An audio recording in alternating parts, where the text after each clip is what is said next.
My wife texted, "I'll be working overnight with my boss, Joe, tonight. Don't wait up." I replied, "Thanks for letting me know." Then I packed her entire wardrobe in boxes and left them at Joe's office door. Her 4 a.m. panic call. So here's the thing about life. It has this real twisted sense of humor, like that friend who thinks it's hilarious to tell you your flies down right after you've given a presentation to your entire department. That's exactly what Wednesday night felt like when my whole world decided to take a hard left turn straight into Jerry Springer territory.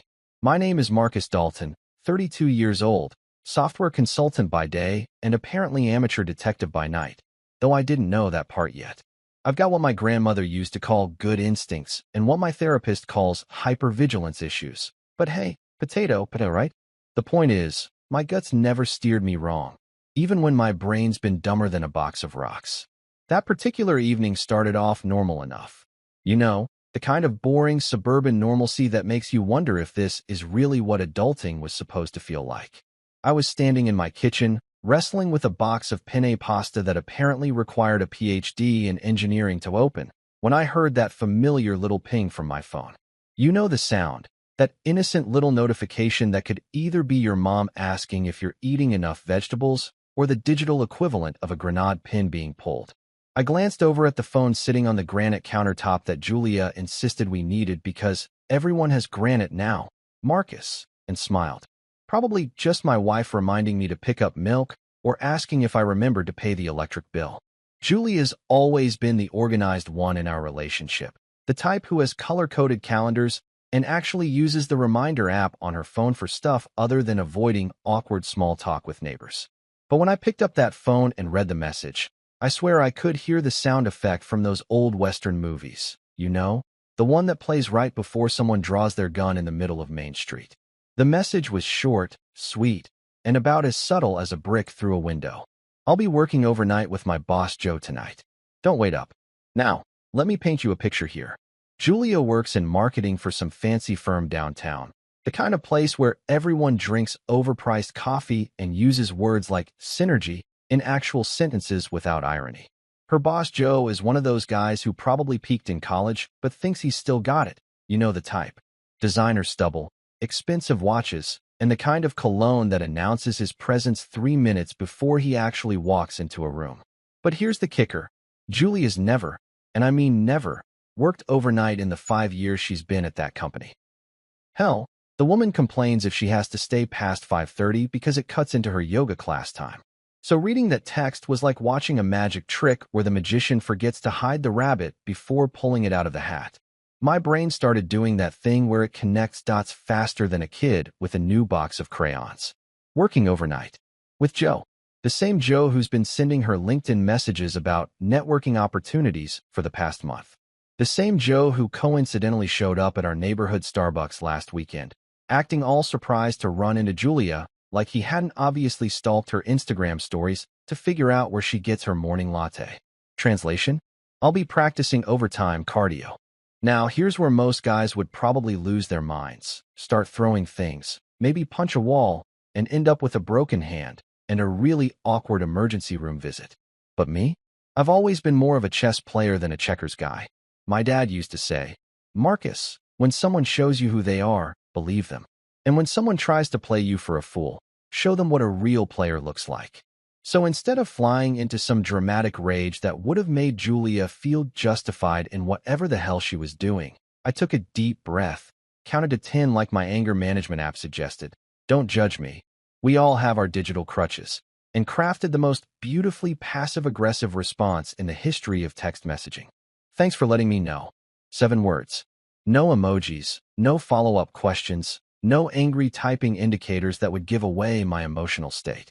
Just 7 perfectly polite, completely neutral words that probably made Julia stare at her phone for a good 5 minutes trying to figure out what I really meant. Because here's the thing about cheaters, they're paranoid as hell. They know they're being shady, so they assume everyone else is being shady right back. I set the phone down, went back to my pasta, and started stirring with the kind of calm that comes right before the storm. You know that feeling when you're so angry that you actually become zen? Like, you've transcended regular human emotions and entered some kind of advanced level of pissed off where everything becomes crystal clear? That's when it hit me. That beautiful, terrible, absolutely perfect idea that would either make me a legend or land me in divorce court. Probably both, if I'm being honest.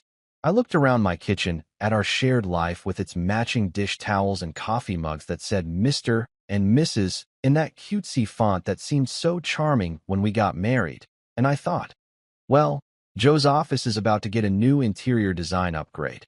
Julia's entire closet. I couldn't help but smirk as I drained the pasta water.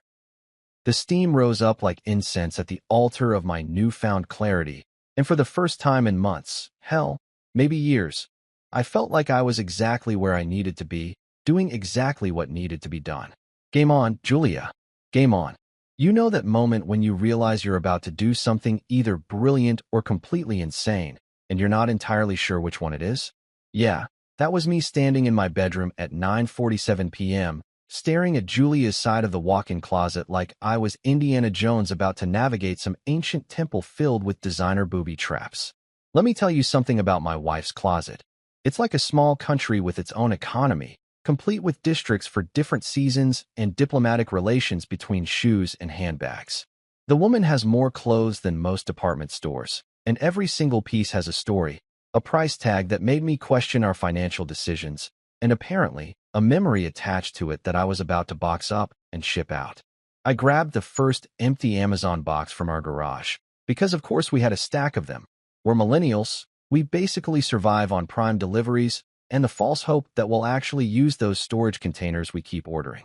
This particular box had contained Julia's latest impulse buy, a set of revolutionary workout bands that were currently gathering dust under our bed, right next to the juicer, the bread maker, and that weird contraption that was supposed to give us restaurant-quality salads at home.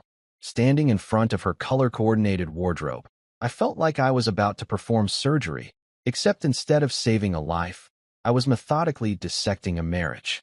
I started with her work clothes, those perfectly pressed blouses that probably cost more than my first car. Each one folded with the kind of precision that would make Marie Kondo weep with joy, but instead of asking if it sparked joy, I was asking if it sparked the urge to throw it in Joe's face.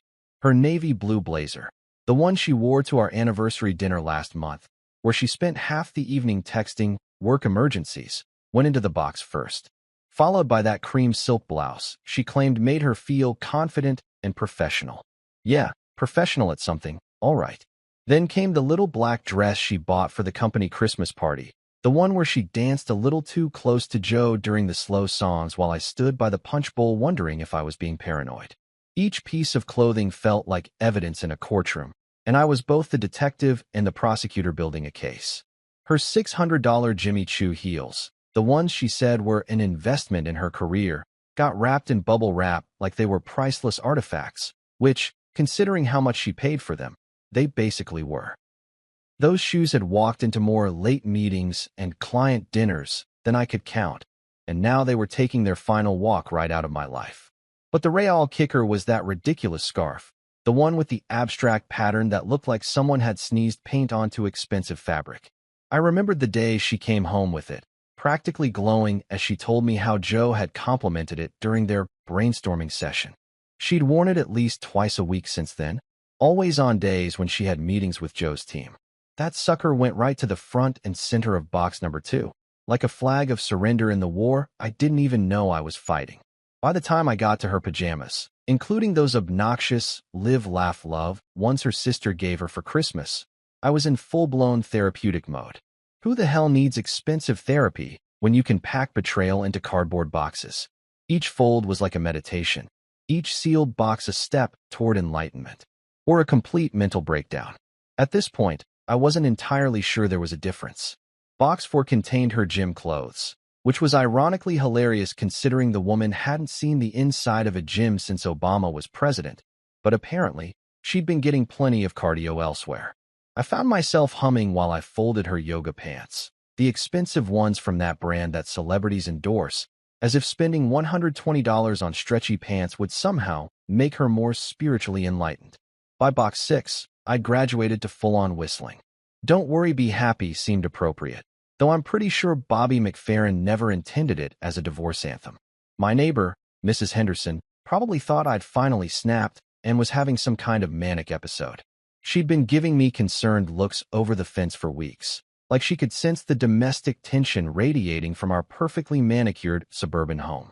The funny thing about repetitive tasks is how they clear your mind. Each sweater, each pair of jeans, each ridiculously expensive piece of lingerie that I definitely hadn't seen in months, they all went into their designated boxes with military precision. I was like a one-man moving company, except instead of charging by the hour, I was charging by the year of marriage wasted. When I got to her jewelry box, that mahogany monstrosity that took up half the dresser, I actually paused. This was the heavy artillery, the emotional landmines disguised as sentimental gifts. Her engagement ring was obviously still on her finger, probably making it awkward to hold hands with Joe, but everything else was fair game. The pearl earrings I'd bought her for our second anniversary, the tennis bracelet from her last promotion, the vintage necklace she'd inherited from her grandmother. All of it carefully wrapped and boxed like I was preparing for the world's most passive-aggressive yard sale. By box 10, something magical happened. I started laughing. Not the bitter, angry laugh of a man whose world was falling apart, but the genuine, belly-deep laughter of someone who'd finally figured out the punchline to a joke that had been building for months. Mrs. Henderson actually knocked on our front door, her face creased with concern, asking if I was okay because she could hear me cackling through the walls. "Oh, I'm fine, Mrs. H," I told her, probably looking like a complete maniac with my hair sticking up and cardboard dust on my shirt. "Just watching some comedy." She raised an eyebrow. "What show?" I grinned, gesturing toward the tower of boxes in my living room. "Nope, just packing my wife's personality into boxes. Turns out it fits perfectly into standard shipping containers." The look on her face was absolutely priceless. By 11 p.m., my Honda Civic looked like it had been violated by a Nordstrom explosion. 10 boxes perfectly stacked in the back seat, 2 oversized suitcases wrestling for space in the trunk, and Julia's precious handbag collection scattered across the passenger seat like expensive confetti. If anyone had pulled me over, they'd have assumed I was either moving across the country or running some kind of high-end black market operation in designer accessories. The irony wasn't lost on me that I was driving across town in the same car Julia always complained about. "Marcus, we need something bigger, something more sophisticated," she'd say, eyeing her co-workers' BMWs and Mercedes in the company parking lot. "Well, guess what, Julia? Tonight, this humble Civic was about to become the chariot of your comeuppance, and it was running better than your marriage." I cranked up the radio, and the universe decided to throw me a bone. The classic rock station was having a Heartbreak hits marathon. Perfect. "Before He Cheats" by Carrie Underwood came blasting through my speakers, and I couldn't help but sing along. Though instead of taking a Louisville Slugger to both headlights, I was taking a Honda Civic full of consequences to Joe's doorstep. Same energy, different execution. The drive to Joe's office complex was like a therapeutic road trip through the stages of grief, except I'd apparently skipped straight past denial, anger, and bargaining, and landed squarely in acceptance with a PhD in petty revenge.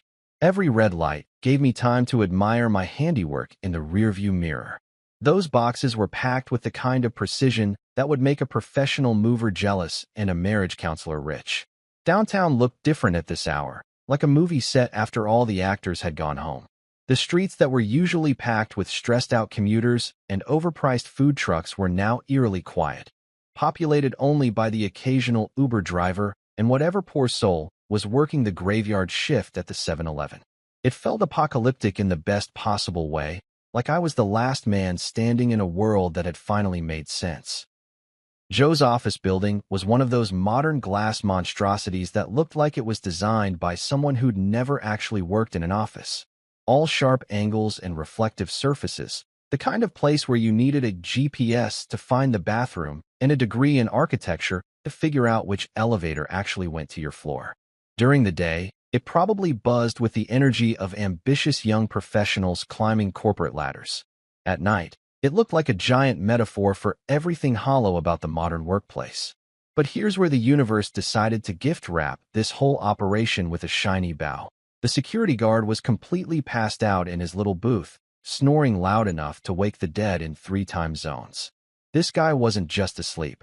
He was performing a one-man symphony of unconsciousness, complete with the kind of snores that suggested he'd probably been hitting the vending machine coffee a little too hard during his shift. I parked right in front of the building, hazards flashing like I was making some kind of legitimate delivery, which, technically, I guess I was. Special delivery from the Department of Karmic Justice. Signature not required. The security guard didn't even twitch when I slammed my car door, confirming that this man was operating on a level of sleep that most people only achieve after Thanksgiving dinner. Getting past him was easier than sneaking cookies from the kitchen when I was 12. I grabbed the two heaviest suitcases first, figuring I'd work my way down to the smaller stuff. Walking through that lobby felt like I was in some kind of heist movie, except instead of stealing diamonds, I was delivering the consequences of someone else's poor life choices. The elevator ride to Joe's floor was surreal. Just me, two suitcases full of Julia's designer everything, and the soft jazz music that all office buildings seem to think makes waiting more pleasant.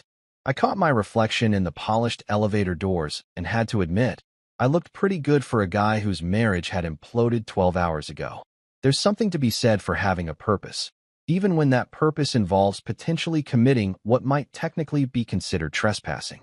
Joe's office was at the end of the hall, marked with one of those fancy nameplates that probably cost more than most people's weekly grocery budget.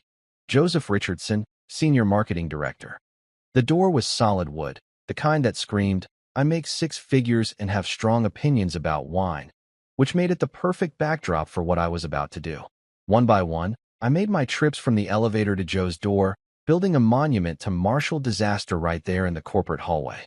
The boxes stacked up like building blocks, each one a testament to Julia's expensive taste and my newfound commitment to creative problem-solving. Her suitcases flanked the pile like bookends, and her handbag collection created a designer border that probably represented more money than most people's car payments. The whole setup was beautiful in its own twisted way, like an art installation titled "The Physical Manifestation of Someone Else's Problem." I stepped back to admire my work, and I have to say, it looked professional. If Julia was going to move in with Joe, she might as well do it with style. But the masterpiece wasn't complete without the proper documentation.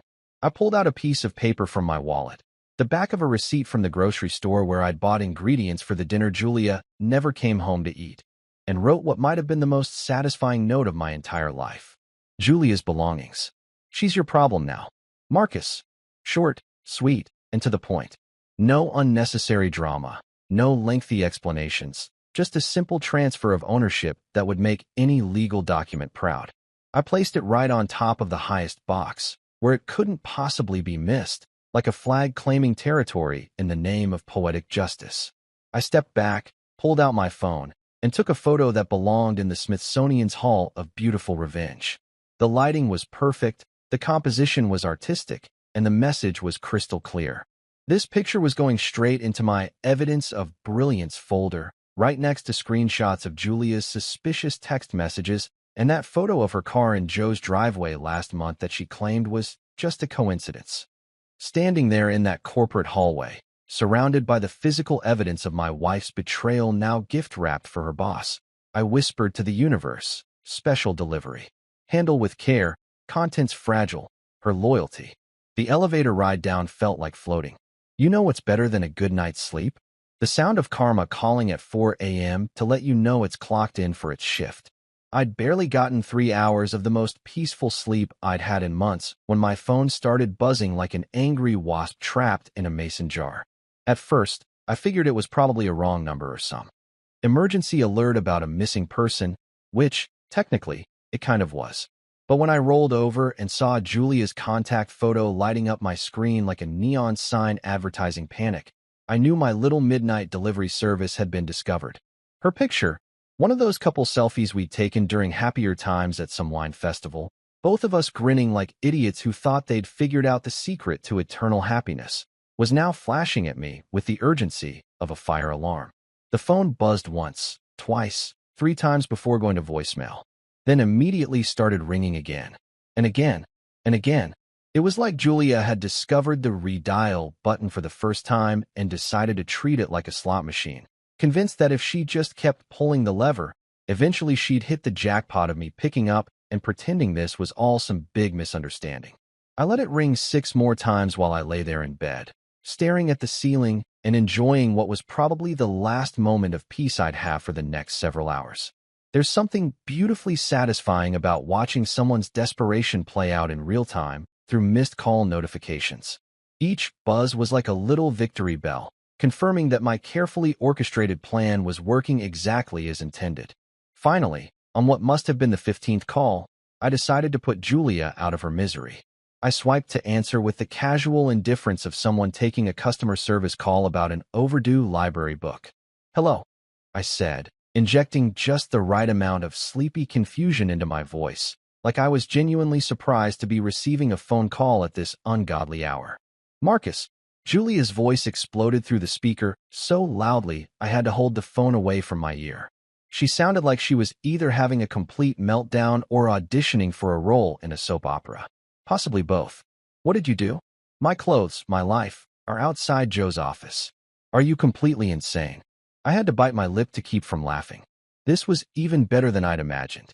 In my head, I'd pictured Julia discovering her belongings with embarrassed confusion, maybe some tears, definitely some awkward explanations to Joe about why her entire wardrobe had apparently followed her to work. But this level of hysteria? This was bonus content. I stretched theatrically, even though she couldn't see me, and let out an exaggerated yawn that would have made Shakespeare proud. "Oh, hey, Julia. Wow, for AM? That's really late to still be at the office. Or early. I'm not sure which. Time zones are confusing when you're working such long hours."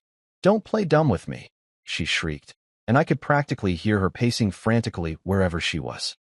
Probably standing in that sterile office hallway, surrounded by boxes, and trying to figure out how to explain this to Joe, who was undoubtedly hiding somewhere nearby wondering what the hell he'd gotten himself into.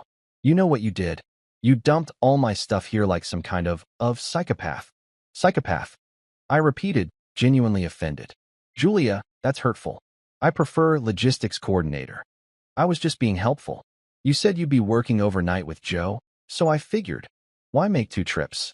I saved you the trouble of having to go back and forth between our house and your new workspace." The silence that followed was so long, I actually checked to make sure the call hadn't dropped. When she finally spoke again, her voice had dropped to that dangerously quiet register that wives use right before they either start crying or start throwing things. "You packed all my clothes." "Yep. My shoes. Every last pair. My jewelry. Even that ugly bracelet your mother gave you. And you drove across town to dump it all at my boss's office." "Well," I said, settling back into my pillow with a grin, "when you put it like that, it sounds like I went above and beyond. Most husbands would have just left it on the front lawn. I provided door-to-door service. You should be thanking me for my consideration." "People will see." She exploded again, and now I could definitely hear the tears starting. "The security cameras, the cleaning crew, other employees, everyone's going to know." And there it was, the real issue. Not that I'd discovered her affair, not that our marriage was over, not even that I'd violated her precious belongings by touching them. No, Julia was upset because she'd been caught. Her carefully constructed double life was now displayed for everyone to see, literally stacked in boxes outside her lover's office like the world's most expensive yard sale of shame. "That's the point, sweetheart," I said, letting the endearment drip with just enough sarcasm to make it clear it wasn't meant affectionately anymore. "Now everyone knows you're committed to your boss's door, and probably other parts of his office, but let's not get into the details. I'm sure HR has policies about that sort of thing." "You bastard," she whispered, and I could hear her crying now, those ugly sobs that happen when someone realizes they've been outplayed. "You planned this." "Planned what?" "Being a supportive husband who made sure you had everything you needed for your overnight work session." "Julia, I'm hurt that you'd accuse me of having ulterior motives. I was just being thoughtful. This is cruel, Marcus. Even for you. Even for me." I sat up in bed, genuinely curious now. What's that supposed to mean? When have I ever been cruel to you? When have I been anything but understanding about your late nights, your mysterious text messages, your sudden interest in working overtime with your boss? I've been a goddamn saint, Julia, and we both know it. She was full-on crying now, the kind of tears that come when someone realizes they've burned a bridge they didn't mean to burn. I can't explain this to people. How am I supposed to explain why my clothes are here?" "Simple," I said cheerfully. "Tell them the truth. Tell them your husband found out about your affair and decided to save you the trouble of moving out by delivering your stuff directly to your new boyfriend's office. People love honesty, Julia. It's refreshing. I hate you, she sobbed. No, you don't, I replied calmly. You hate that you got caught. I should have known that Julia's 4 a.m. meltdown was just the opening act in what was about to become a full-scale family production. By the time I'd managed to grab a shower and make myself a decent cup of coffee, the good stuff I kept hidden from Julia because she always complained it was too strong, which now seemed like a metaphor for our entire relationship, the cavalry had arrived. My phone rang at exactly 7:43 a.m., and I didn't even need to look at the caller ID to know who it was. There's a special kind of ringtone that comes with impending maternal doom, like when your mom calls after she's heard you did something stupid, except this wasn't my mom. This was Patricia Hendricks, Julia's mother, and the woman who'd spent the last 5 years treating me like I was a temporary inconvenience in her daughter's otherwise perfect life.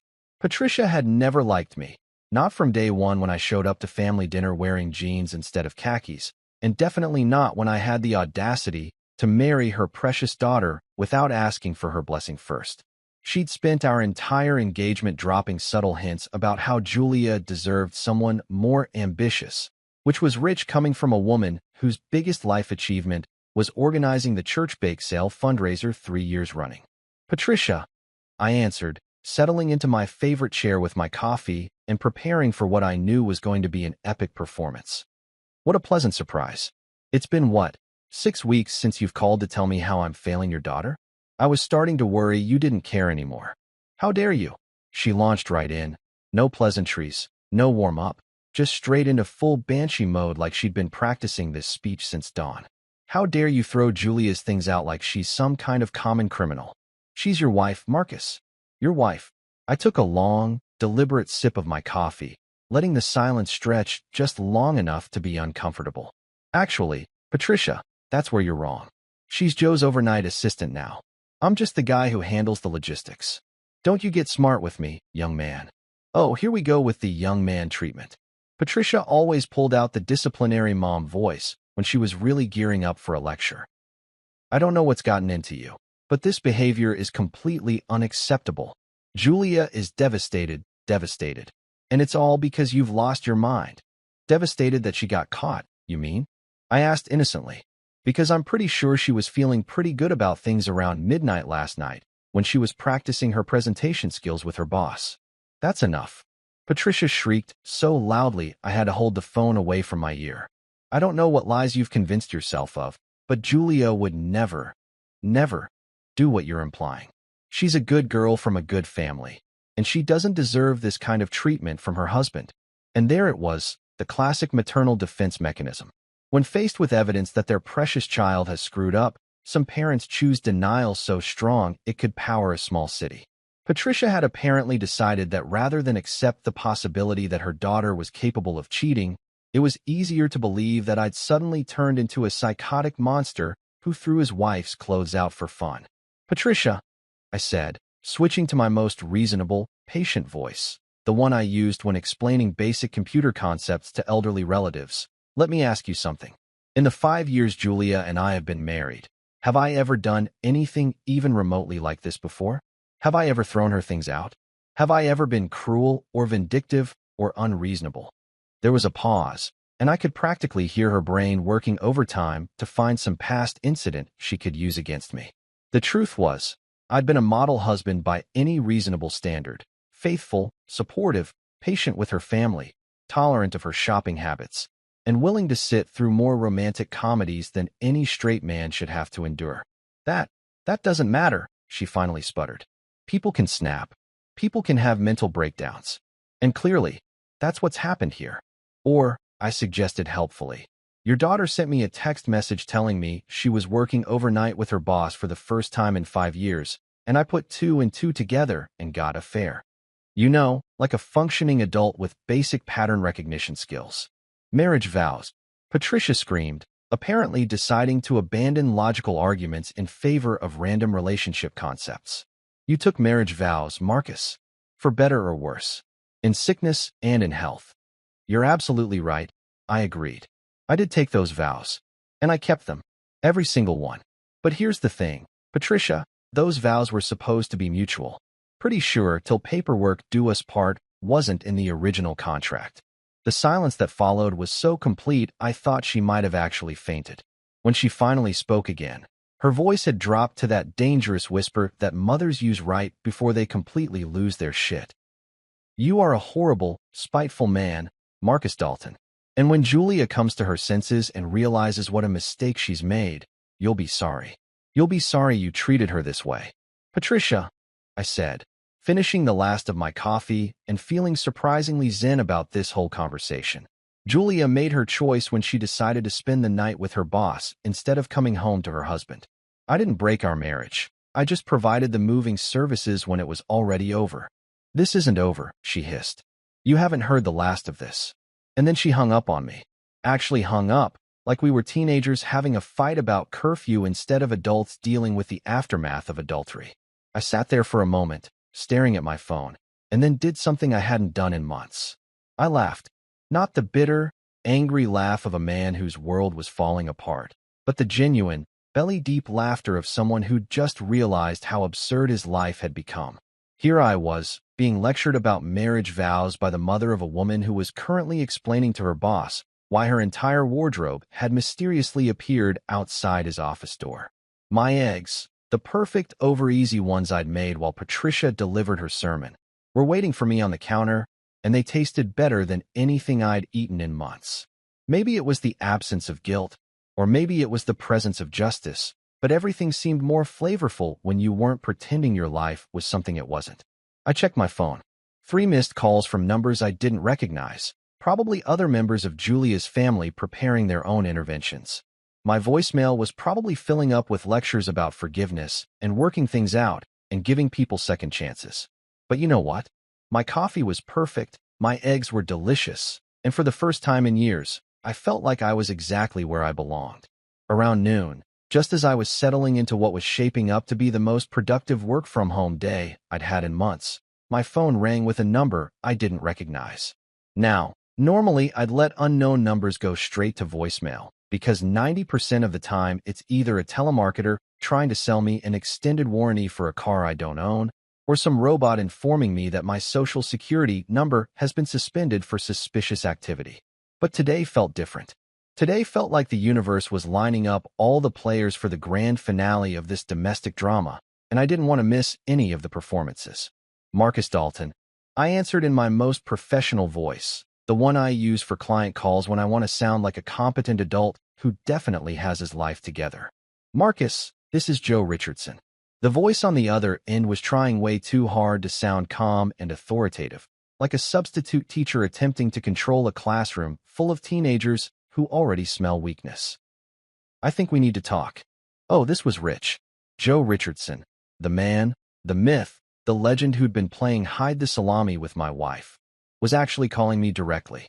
I had to give him credit for having the balls to make this call, even though his voice was tighter than a jar of pickles that's been sitting in the back of the fridge for 3 years.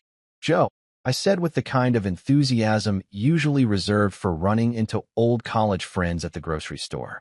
What a pleasant surprise. How's the office today? Getting a lot of work done, I hope. There was a pause so long I started to wonder if he'd chickened out and hung up. When he finally spoke, I could practically hear him choosing each word like he was defusing a bomb. Marcus, there seems to be a misunderstanding. There are some belongings, Julia's belongings, piled outside my office door. Misunderstanding, I repeated, injecting just the right amount of confusion into my voice. No, Joe, there's no misunderstanding at all. Those are definitely Julia's belongings, and they are definitely outside your office door. I'm actually pretty proud of how neatly I stacked everything. Did you notice the organizational system? I went by color coordination for the boxes, seasonal rotation for the shoes. It's like a little fashion museum right there in your hallway. Marcus, Joe's voice had that strained quality of someone trying to maintain professional composure while their world implodes around them. I don't know what you think is going on here, but I can assure you that my relationship with Julia is purely professional. Professional, I mused, settling back in my chair and putting my feet up on the coffee table. That's an interesting word choice, Joe. Very corporate. Very sanitized. I suppose, working overnight, could be considered professional development, depending on your definition of work. Look, Joe said, and now I could hear the desperation creeping in around the edges of his carefully modulated tone. I think there's been some kind of mix-up. Julia mentioned she might be staying late to finish some project deadlines, but nothing inappropriate happened. Oh, Joe, I said with the kind of patronizing sympathy usually reserved for explaining death to small children. You don't have to lie to me. I'm not HR. I'm not going to file a complaint about workplace relationships. Hell, I'm not even technically family anymore. So really, this is between you and Julia now. The silence that followed was so thick you could practically cut it with a knife. I could almost picture Joe sitting in his fancy corner office, probably loosening his tie and wondering how the hell he'd gotten himself into this mess. The guy had probably thought he was living some kind of executive fantasy. Successful businessman, hot affair with a married subordinate, all the excitement of forbidden romance without any of the consequences. Except now the consequences were literally stacked outside his door in 10 carefully labeled boxes. Marcus, I need you to understand something, Joe finally said, and his voice had shifted into what I recognized as damage control mode. Even if there were personal feelings involved, Julia is going through a difficult time in her marriage. She's been unhappy for months. Unhappy? I practically choked on my coffee. Joe, buddy, let me stop you right there. Julia's been unhappy? Julia, who spent last weekend at the spa with her girlfriends using my credit card. Julia, who just bought a $3,000 handbag because it was an investment piece. Julia, who has had exactly 0 conversations with me about being unhappy in our marriage. That Julia. People don't always communicate their feelings clearly, Joe stammered, clearly realizing he'd wandered into conversational quicksand. You're absolutely right, I agreed cheerfully. Take last night, for example. Instead of saying, Marcus, I'm unhappy in our marriage and I want a divorce, she texted me that she was working overnight with her boss. Very unclear communication. I had to read between the lines. Good thing I'm excellent at subtext. This is, Joe started, then seemed to lose steam mid-sentence. Complicated, I suggested helpfully. Awkward? A career-limiting move? Yeah, I bet it is. But here's the good news, Joe. It's not complicated anymore. All of Julia's stuff is right there outside your office, so now you don't have to sneak around. You can just officially be the guy who's dating the woman whose husband delivered her entire wardrobe to your workplace. That's not complicated at all. That's just public. Look, I don't know what you want from me, Joe said, and now he just sounded tired. Defeated. Like a man who'd thought he was playing chess, but suddenly realized he'd been playing checkers against a grandmaster. Want from you? I laughed, genuinely amused by the question. Joe, I don't want anything from you. You've already given me everything I needed. You've taken my cheating wife off my hands. That's not a demand. That's a service. Hell, I should probably be paying you. That's not. This isn't how I wanted things to go. Oh, Joe, I said, my voice dripping with mock sympathy. Life rarely goes how we want it to, does it? But here's a piece of free advice from someone who's been married for 5 years. When you're dating someone new, make sure they actually leave their husband first. It saves on delivery charges. Don't worry, Joe, I added, grinning at my own reflection in the dark computer screen. I left her yoga mat too. She'll need it. For stretching excuses. The click of him hanging up was absolutely beautiful. You know what they say about desperate times calling for desperate measures? Well, apparently Julia's definition of desperate measures involved going full-blown victim mode on Facebook. Because by 2 p.m. my phone was lighting up with notifications like I'd just gone viral for rescuing puppies from a burning building. Except instead of heartwarming animal rescue content, I was apparently the star of a domestic abuse awareness campaign. The first notification came from my cousin Mike. Dude, what the hell is Julia posting about you on Facebook?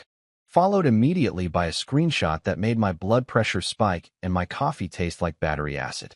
There it was, in all its manipulative glory. A Facebook post that would have made a soap opera writer weep with envy. Julia had crafted what I can only describe as a masterpiece of selective storytelling, complete with all the buzzwords guaranteed to trigger maximum sympathy from her army of wine mom followers and yoga class friends. I never thought I'd be writing this post. It began, because of course it did. But I need my friends and family to know the truth about what's happening. My husband has become abusive and controlling.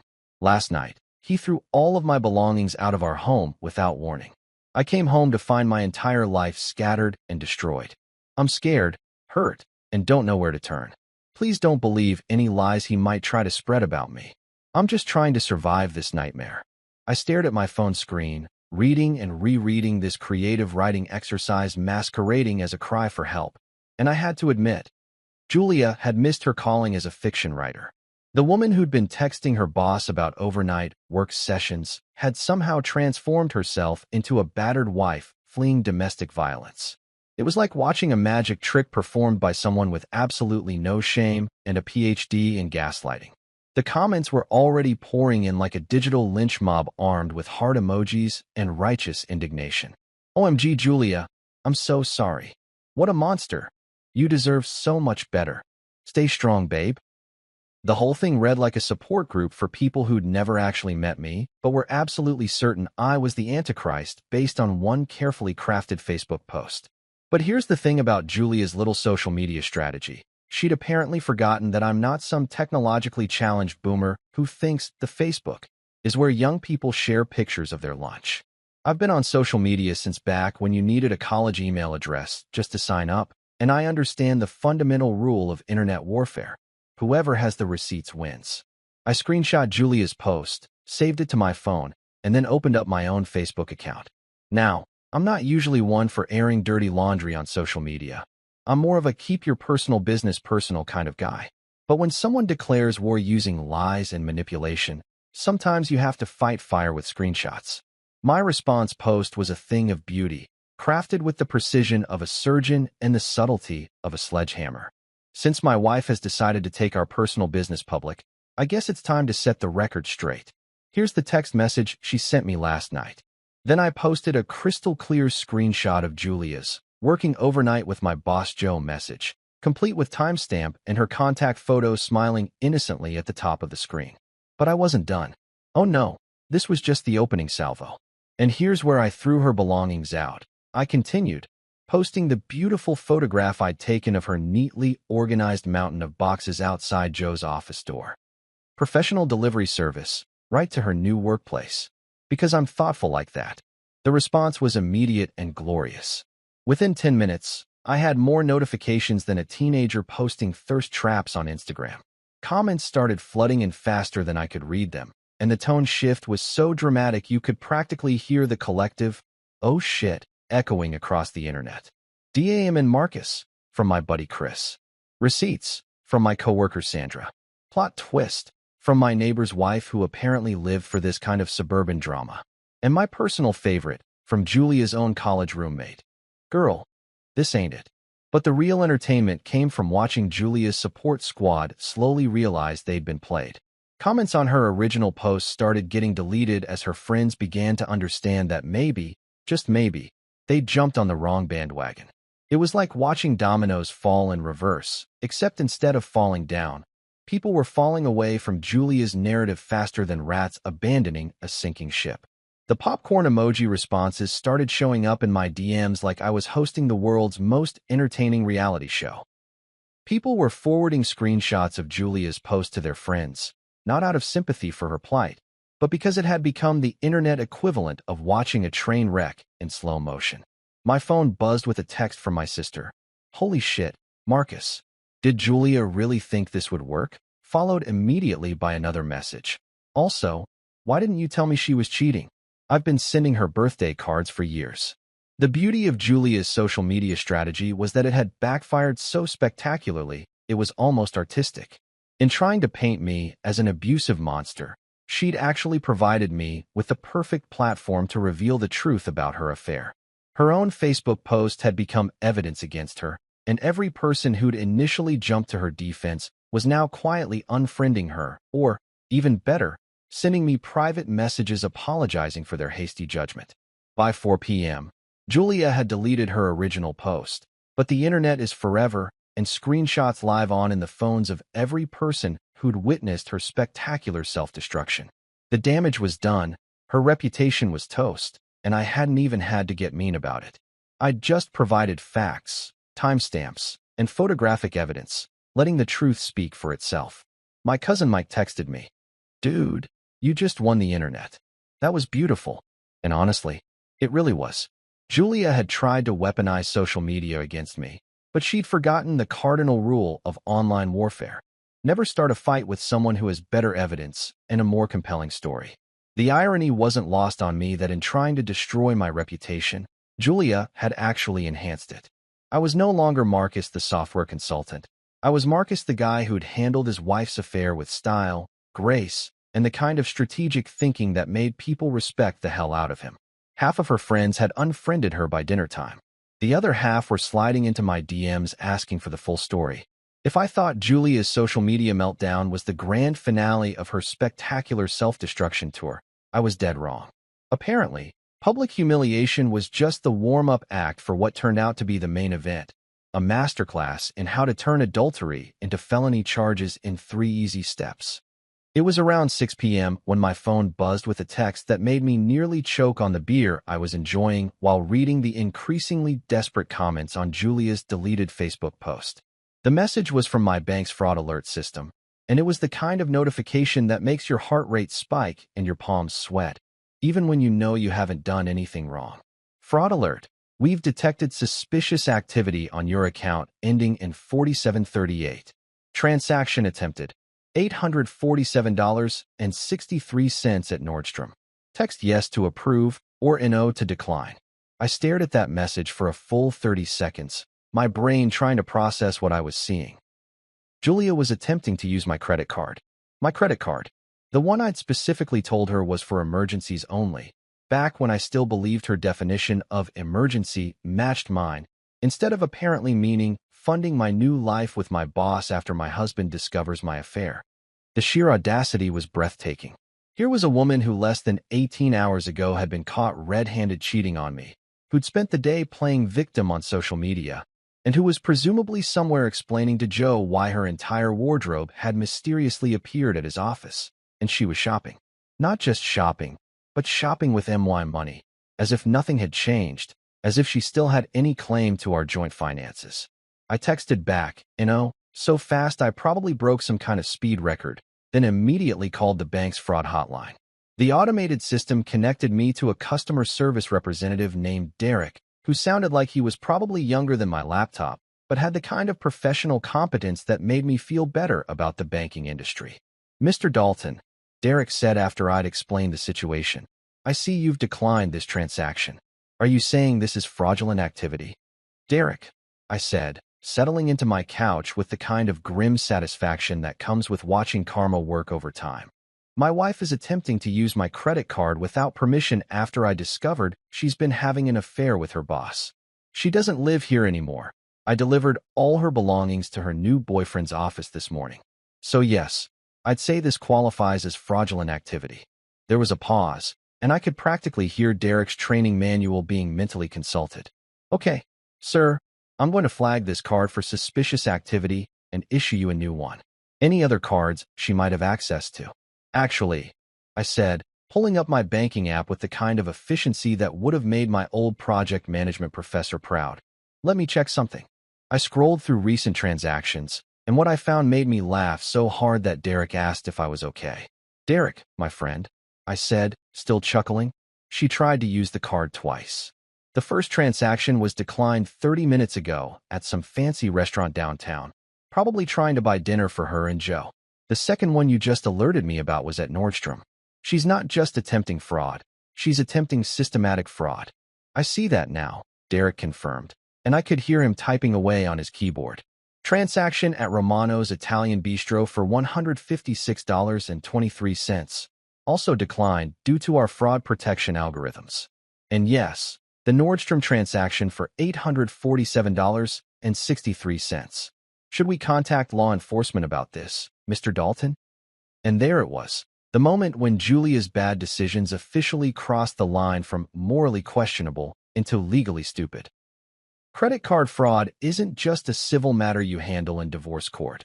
It's a felony that comes with actual consequences, like the kind that show up on background checks and make future employers ask uncomfortable questions. Derek, I said, feeling like Christmas morning and my birthday had somehow merged into one perfect moment. I think that's exactly what we should do.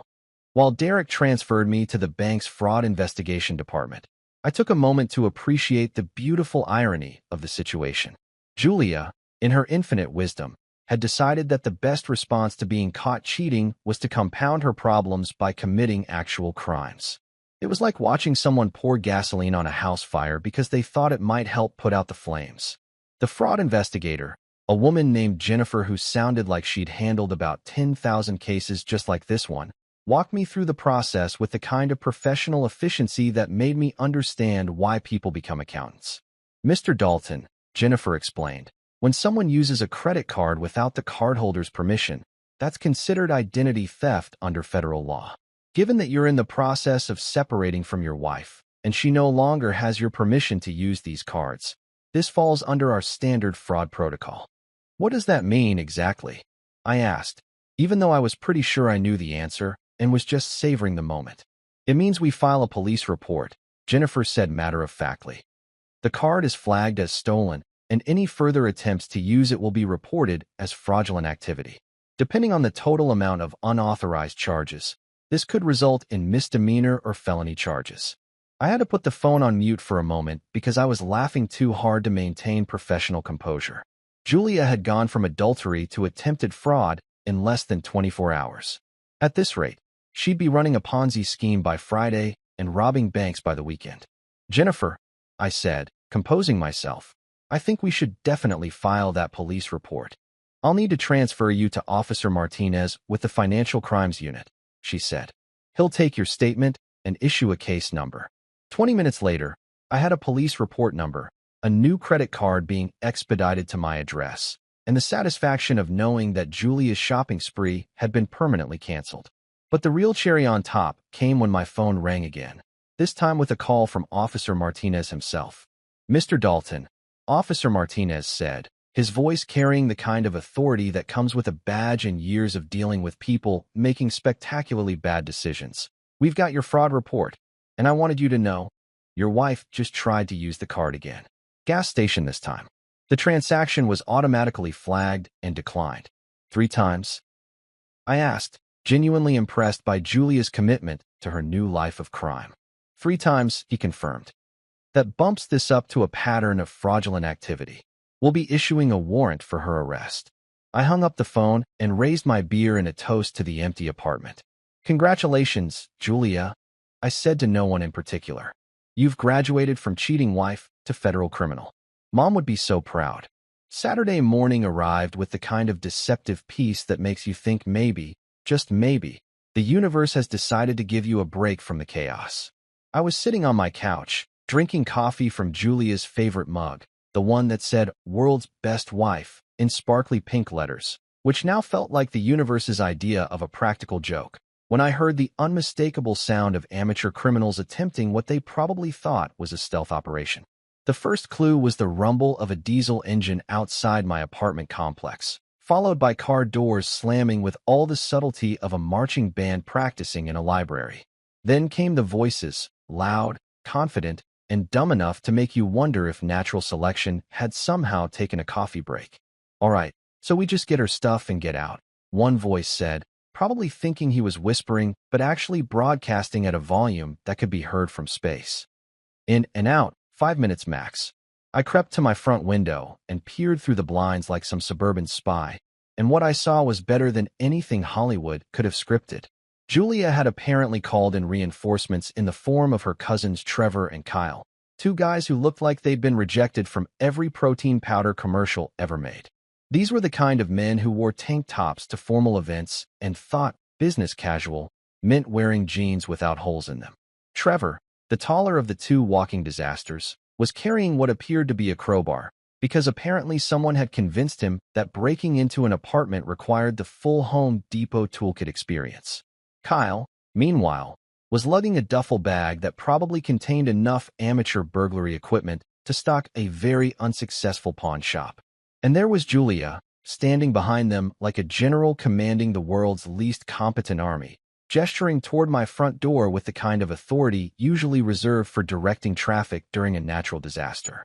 Everything valuable is in the bedroom, she was saying, loud enough for Mrs. Henderson next door to probably record the entire conversation. Just grab whatever you can carry. I had to bite my lip to keep from laughing out loud. Here was a woman who'd spent the last 2 days escalating from adultery to fraud, and now she'd apparently decided to add breaking and entering to her growing criminal resume. At this point, I was genuinely curious to see what illegal activity she'd try next. Tax evasion? Identity theft? Running an underground fight club? But here's the thing about being married to someone for 5 years. You learn their patterns. Julia was predictable in her unpredictability. She always doubled down when she was cornered, always believed she could charm or manipulate her way out of consequences, and always underestimated everyone around her. Which is why I'd spent Friday evening making a few phone calls to people who might appreciate front-row seats to whatever Julia was planning. My brother Sam had been more than happy to drive over when I explained the situation. Sam's one of those guys who lifts weights for fun and considers helping family to include providing intimidation services when necessary. He'd been sitting in my kitchen for the past hour, drinking coffee and practicing his disappointed older brother face in preparation for whatever stupid thing Julia was about to attempt. My best friend Luis had shown up around 9, ostensibly to help me organize my suddenly bachelor pad apartment, but really because he had a sixth sense for drama and the kind of smartphone camera skills that could make anything look like a documentary. Luis was the friend who always had popcorn ready for other people's disasters, except this time he'd brought actual popcorn. And then there was Officer Jenkins, my buddy from college who'd responded to my casual text about expecting some unwanted visitors by showing up in his patrol car with the kind of timing that made me believe in divine intervention. Jenkins had always been the responsible one in our friend group, the guy who became a cop because he actually wanted to help people, but he also had a sense of humor about the absurdities of human behavior. So when Trevor started fumbling with what appeared to be lock-picking tools that he'd probably ordered from some sketchy website, I was ready for the show. You getting this? I whispered to Luis, who was positioned by the window with his phone already recording. Oh, I'm getting all of this, Luis whispered back, grinning like he'd won the lottery. This is going straight to my Instagram story. My followers are going to lose their minds. Trevor had managed to get some kind of tool into my lock and was jiggling it around with the confidence of someone who'd watched exactly one YouTube tutorial about lock picking and considered himself an expert. Kyle was standing guard, which apparently meant checking his phone every 30 seconds and occasionally looking around like a prairie dog scanning for predators. Julia was pacing behind them, clearly getting more agitated by the minute as her crack team of amateur burglars failed to gain entry with the efficiency she'd apparently expected. Come on, she hissed. How hard can it be? It's just a lock. That's when Sam decided to make his grand entrance. He opened my front door from the inside, because of course I'd given him a key years ago, and stepped into the hallway like a bouncer who'd just caught someone trying to sneak into a club with a fake ID. Evening, folks, Sam said in that perfectly calm voice that somehow managed to sound more threatening than any amount of yelling. Beautiful night for breaking and entering, isn't it? Trevor dropped his lock-picking tools so fast you'd have thought they'd suddenly caught fire. Kyle actually jumped backward and nearly tripped over his own feet, which would have been hilarious if Luis hadn't already been recording the whole thing. Julia went completely white, like she'd just seen a ghost, except the ghost was her own poor life choices coming back to haunt her. We're just getting Julia's things, Trevor stammered, clearly realizing that his criminal mastermind plan had hit a significant snag in the form of a very large, very unimpressed man blocking their path. That's funny, Sam said, crossing his arms in a way that made his biceps look like they belonged in a superhero movie. Because I was under the impression that Julia's things were delivered to her new workplace a couple days ago. That's when Officer Jenkins chose his moment to step around the corner, badge clearly visible, with the kind of casual authority that comes from years of dealing with people making spectacularly bad decisions. Evening, everyone, Jenkins said cheerfully. Hope I'm not interrupting anything important. Just happened to be in the neighborhood and thought I'd stop by to see how Marcus was doing. The look on Julia's face was absolutely priceless, like she'd just realized she was the star of her own personal episode of Cops.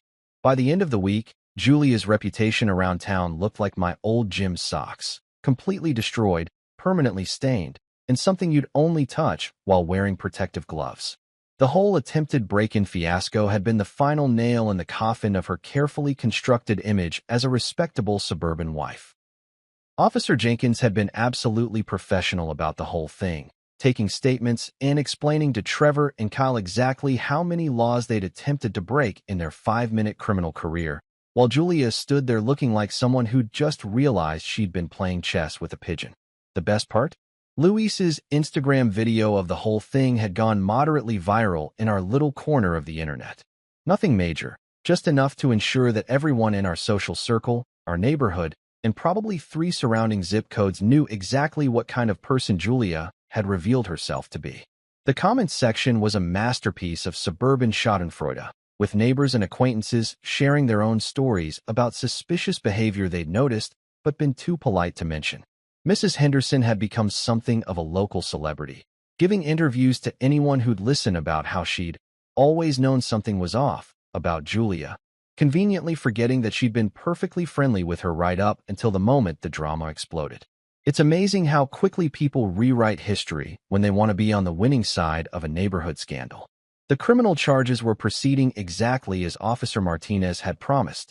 Julia's attempt at credit card fraud had been officially documented, and her lawyer, some overpriced suit who specialized in damage control for people with more money than sense, had already called me twice trying to negotiate some kind of settlement that would make the charges disappear. Both times, I politely explained that I wasn't interested in helping Julia avoid the consequences of her own actions, and both times the lawyer had sounded like he was developing an ulcer. Joe, meanwhile, had apparently decided that dating a woman facing felony fraud charges wasn't the kind of office romance that enhanced his professional reputation. According to my sources, and by sources, I mean Linda from accounting who'd called me after seeing the Instagram video, Julia had been transferred to a different department, which was corporate speak for demoted to a position where she couldn't embarrass us anymore. Word was that Joe had started avoiding her like she had some kind of contagious disease that could be transmitted through awkward elevator rides. It was Thursday evening when Julia made her final phone call to me, and honestly, I'd been wondering when she'd finally break down and try the direct approach. Her voice was completely different from the confident, manipulative tone she'd used during our last few conversations. She sounded tired, defeated, and genuinely desperate in a way that might have made me feel bad for her if I hadn't spent the week dealing with the aftermath of her increasingly creative attempts at self-destruction. "Marcus," she said, and I could hear her crying, not the angry, frustrated tears from earlier in the week, but the kind of broken sobbing that happens when someone finally realizes they've burned every bridge they ever had. "You'll regret this. You'll never find anyone like me." I was sitting in my newly organized living room, which looked completely different without Julia's extensive collection of decorative pillows and inspirational wall art. The space felt bigger, cleaner, and somehow more honest without all the carefully curated Instagram-worthy accessories that had been designed to project an image of domestic bliss rather than create actual happiness. I raised my glass of wine, a really good bottle I'd been saving for a special occasion, which this definitely qualified as, and looked around my peaceful, drama-free apartment. "Exactly, Julia," I said, unable to keep the smile out of my voice. "I'll never find anyone like you. And that's the best part." The silence that followed was so complete I thought she might have hung up, but then I heard her take a shaky breath like she was preparing to say something that would somehow fix everything she'd broken. Instead, she just whispered, "I'm sorry," and ended the call. I sat there for a moment, looking at my phone and realizing that this was probably the last conversation I'd ever have with the woman I'd been married to for 5 years. It should have felt sadder, more final, like the end of an important chapter in my life. Instead, it felt like finally taking off shoes that had been too tight for way too long. My phone buzzed again, but this time it wasn't Julia. It was a text from Emily, my coworker who'd been sending increasingly friendly messages since the whole drama had started playing out. Emily was one of those rare people who actually laughed at my jokes, even the bad ones, and who'd always struck me as the kind of person who said what she meant and meant what she said. "Hey Marcus," the text read, "coffee tomorrow? I promise no overnight shifts with Joe." I actually laughed out loud at that, partly because it was genuinely funny and partly because it felt so refreshingly normal after a week of dealing with attempted burglary and credit card fraud. Emily knew the whole story. Hell, everyone knew the whole story at this point. But instead of treating me like I was either a victim to be pitied or a cautionary tale to be avoided, she was making jokes and asking me out for coffee like I was just a regular guy who happened to be newly single. Sure, I texted back. But I should warn you, I'm apparently the kind of guy who delivers his wife's belongings to her affair partner's office. Some people might consider that a red flag. Her response came back almost immediately. Some people might consider that efficient. I like efficiency. I grinned at my phone like a teenager getting his first text from a crush, which was ridiculous but also kind of wonderful. For the first time in months, maybe years, I felt genuinely excited about what might happen next instead of dreading whatever drama was waiting around the corner. The apartment was quiet in a way it hadn't been in a long time. Not the tense quiet of unspoken problems and growing resentment, but the peaceful quiet of a space that belonged entirely to me. I could eat what I wanted, watch what I wanted, and make decisions based on what made me happy instead of what would avoid an argument. I finished my wine and looked around my newly reclaimed living space. Julia was gone, taking with her all the stress and uncertainty that had been poisoning our relationship for longer than I'd been willing to admit. Joe had inherited the headache of dating someone whose idea of problem-solving involved escalating to criminal behavior. And me? I finally had my peace, my freedom, and a damn good story that would probably keep people entertained at parties for years. Tomorrow I'd have coffee with Emily, and maybe we'd laugh about the absurdity of modern relationships. Maybe we'd discover we had more in common than just a sense of humor about workplace drama. Or maybe we'd just have a nice conversation between two adults who understood that honesty and basic human decency weren't negotiable relationship requirements. For the first time in years, I felt light. The future was wide open, full of possibilities that didn't involve wondering what my wife was really doing when she said she was working late. Whatever came next, it would be built on truth instead of lies, respect instead of manipulation, and the kind of genuine connection that doesn't require breaking any laws to maintain. I raised my empty wine glass in a final toast to the apartment, to freedom, and to whatever adventures awaited a newly single software consultant with a great sense of humor and absolutely no tolerance for bullshit. Here's to new beginnings. I said to no one in particular, and meant every word.